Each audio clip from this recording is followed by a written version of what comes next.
So I've been using the Galaxy S22 Ultra for a month now, and I have some thoughts I want to share. So first of all, I want to talk a little bit about the design. I've been seeing a lot of people hating on the camera design, which I personally couldn't care less about.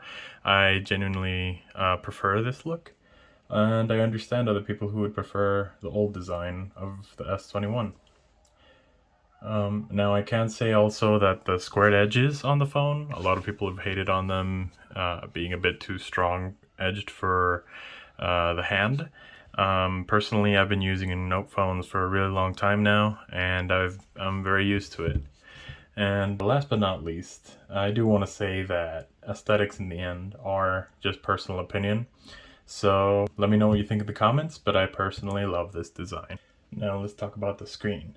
The screen has a max resolution of 3088 by 1440p, up to 120 Hz. It's supposed to be adaptive, and it will change from 1 Hz to 120 Hz depending on what you're looking at.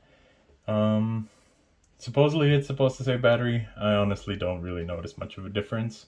I do not recommend, however, to put the display to its max resolution, as that's going to drain battery, and in most cases you won't really get much out of it. Now it does make the image and the screen as best as it can be, but yeah, you'll just drain your battery and you won't get too much out of it unless you specifically need it. So the screen is a Super AMOLED panel with Samsung's juicy saturation, which I personally really like, but I do understand if other people don't like it. I enjoy to watch colorful videos, and well, luckily this screen has a max brightness of 1750 nits, which makes it extremely good for HDR. But of course I would rather a larger screen to watch content on. Also, this max brightness gives it a really good rating from my part to be able to be used outdoors, even with my favorite theme, which is mostly custom, but it's dark mode with some red and black. So you can imagine there's quite a few reflections, and having a bright screen helps a lot with it. Now let's talk a bit about battery life. Of course, it's not going to last you 13 hours and 34 minutes with 24%, but I remember the old days when 5,000 milliamp hours was a lot of battery. Nowadays, it's more of a pretty good. This phone usually will last me just about a day or a day and a half maybe with light use. Certainly you can get it up to 2 days if you don't use it as heavily. In general, it's a good battery. Now next up, I wanted to talk about the S Pen, which is pretty much the main draw of buying the Ultra, or in past generations, the Note. The truth is, it's a really nice S Pen comparing it to older generations. I've had the Note 2, the Note 5, the 8, the 10, and now technically the 22. And it's more of a comfort thing, I gotta say. I do appreciate having it, since sometimes I gotta sign documents, sometimes I gotta be a little bit more precise with what I tap or drag. And well, it's definitely nice to use. On the phone though, I definitely don't use it as often as Samsung would wish. Now next up, I wanted to talk about a few extras I bought for the phone. So as you could have seen at the beginning of the video, I bought a DBRAND skin for it. I'd say it's one of my best installations. I've had this skin on a few phones previously. I do enjoy this texture for the back. I also bought a case for it. This is the Liquid Air from Spigen. It's a very simple case, just made out of gel. And well, it fits the phone really nicely. The buttons are clicky. And yeah, like I've said, I'm pretty much just very familiar with it, so I enjoy using it. Now next up, I'm going to bring up a fairly controversial one. This is the 45 watt charger. You may have seen in several reviews and charge tests that it doesn't really help the phone to charge all that quick compared to the 25 watt charger. And so most people mention it as a useless purchase. Personally, I don't think it would be useless. I do appreciate it to charge my phone quicker, but I appreciate it even more for another device, which I'll be talking about in the next video. And well, in general, it's pretty solid. Charges the phone, in about an hour and a half maximum. Honestly, I haven't really calculated it that much, because honestly, everybody charges their phone in the night and it gets me through a day, so there's no need to really count through that.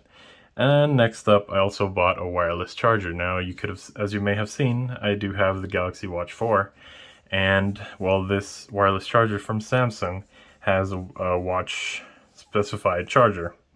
So I'll usually, when I wake up in the mornings and I start my workday, I'll put the watch here on the charger and let it get up to max and then put it back on.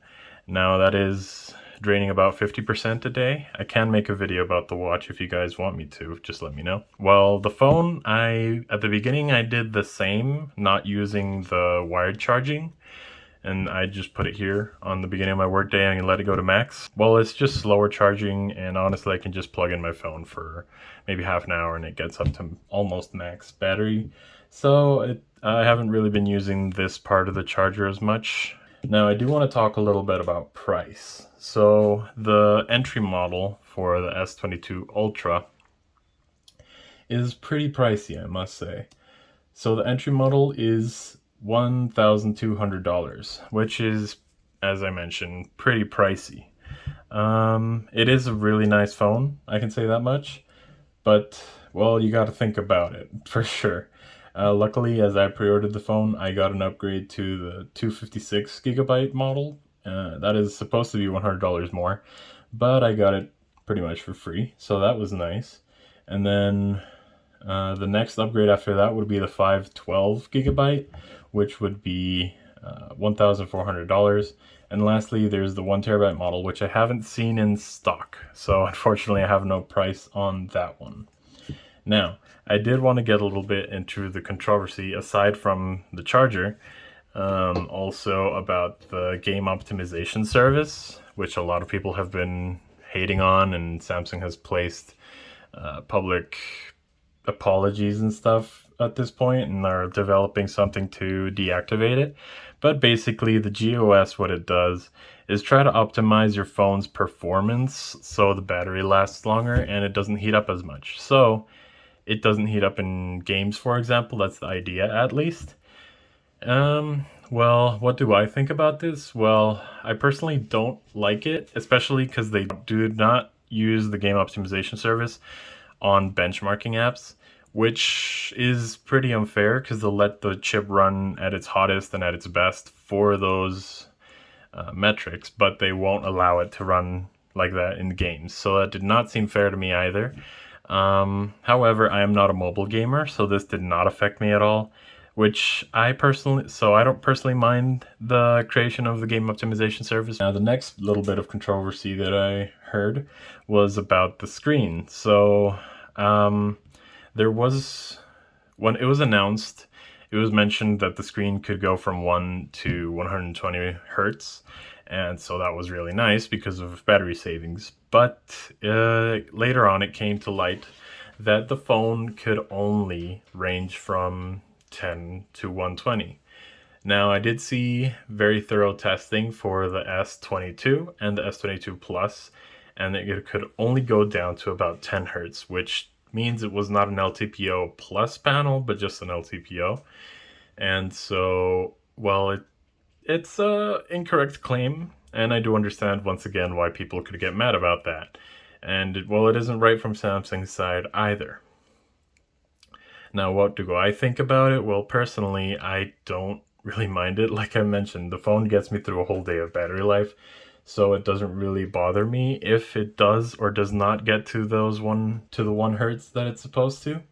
Now, let's give my final thoughts on the phone. So, upgrading from a 3-year-old device is a pretty good idea. That's what I can say for sure. However, if you have an S21 or S20 or any of the phones in those lines or years, the truth is that it wouldn't be a great upgrade in my opinion, as those phones are still fairly new and Samsung is going to start giving them much longer updates. So honestly, it's not really all that worth it to upgrade in my opinion. However, of course, if your phone is broken, yes, please do go for it. It's a great phone. I personally was coming from the Note 10. So the truth is that I really appreciate all the new upgrades, the longer battery life, the slightly larger display, the 120 hertz especially, and well, the newer hardware, as my older phone was starting to stutter, and well, the 120 hertz plus better performance just means silky smooth and a silky smooth experience. And so I've personally really loved this phone up to this point in my 1 month of use. And well, I hope this video helps you make an informed decision if to buy it or not. Thank you very much for watching.